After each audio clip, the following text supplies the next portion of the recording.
of the defendant's father there, Tommy Boswell, on the stand. Gives us an opportunity to bring in our guest to discuss. Joining me this hour, criminal defense attorney Sam Bassett. Sam, thank you so much for being with us today. Listening to the defendant's father on the stand, talking about his own daughter, saying that she kept telling him lies. Not very good for the defendant there from the dad. It brings up a lot of emotions, especially for those of us who may be in a position to be a grandparent or an uncle or a relative of a small child. It obviously, the drone footage and the photographs definitely paint a picture that frames the whole incident and the number of lies that the mom may have been telling to her own dad, which is very troubling. Yeah, definitely very troubling to hear all the testimony from the father in this case. Of course, defense counsel's trying to say, well, somebody else is the most likely culprit here. So we'll have to see as this case goes on. Thank you so much for your insight. You're going to stay with us this hour. But coming up, we're going to have more testimony. Continue to follow this case, the baby Evelyn murder trial. All right, sidebar here, still with us, criminal defense attorney Sam Bassett. Sam, you know, we always have these challenges when we have cases. Defense counsel, of course, going to try to bring up the criminal background of the person on the stand to attack their credibility. Now it seems we're getting into it a little bit more than somebody would want to, because he's arguing with him about the dates. What's your takeaway? It seems like the most likely scenario is he committed the offense in 2012 and then was convicted in 2014. But I don't think the witness that sequence of events from a standpoint, because he's not a lawyer.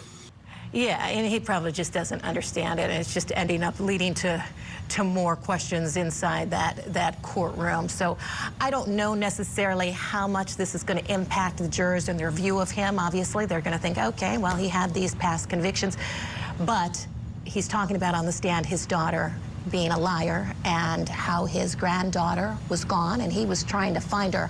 I still think he retains a lot of credibility. What do you think? I do. It sounds like the conviction was over 10. You know, his defensiveness about it doesn't really help. He should probably just say yes and move on. But yeah, I don't think it's an underpinning of attack on his credibility. Yeah, I agree with you. It's just not to belabor the topic here and just get on with it. But, okay, we're going to get in a break while they're still just trying to figure out what's going on inside that courtroom and conclude that sidebar. Then we're going to get back in there, excuse me, for the baby Evelyn murder trial for Megan Boswell. That's taking place in Tennessee. That concludes the father's testimony in this case. Still with us, criminal defense attorney Sam Bassett. Sam, as a criminal defense attorney, what did you think of that cross-examination? Is there anything else that you would have liked to tackle or to ask about, or just to kind of clean anything up from what the state was talking about there?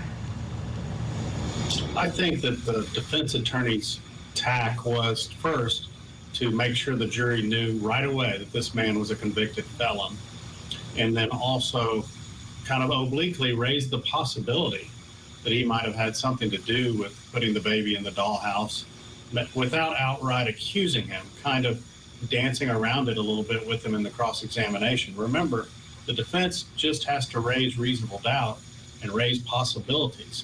They don't have to prove that somebody else harmed or stored the baby in the dead baby in the dollhouse. So I feel like that's what he was trying to establish.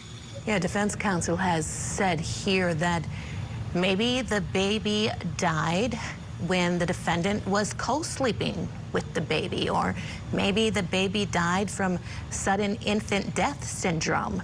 So just trying to put out those possibilities like you were mentioning with the father. How many times did you go down to that dollhouse, that playhouse? How many times did you walk over to your mom's house? So doing his best to raise any kind of reasonable doubt.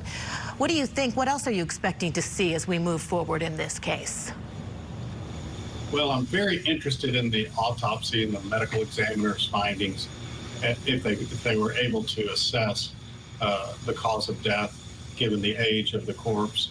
That to me is a very important component that I'm interested in seeing. Yeah, we'll be following it. Thank you so much, Sam. Appreciate your insight on this.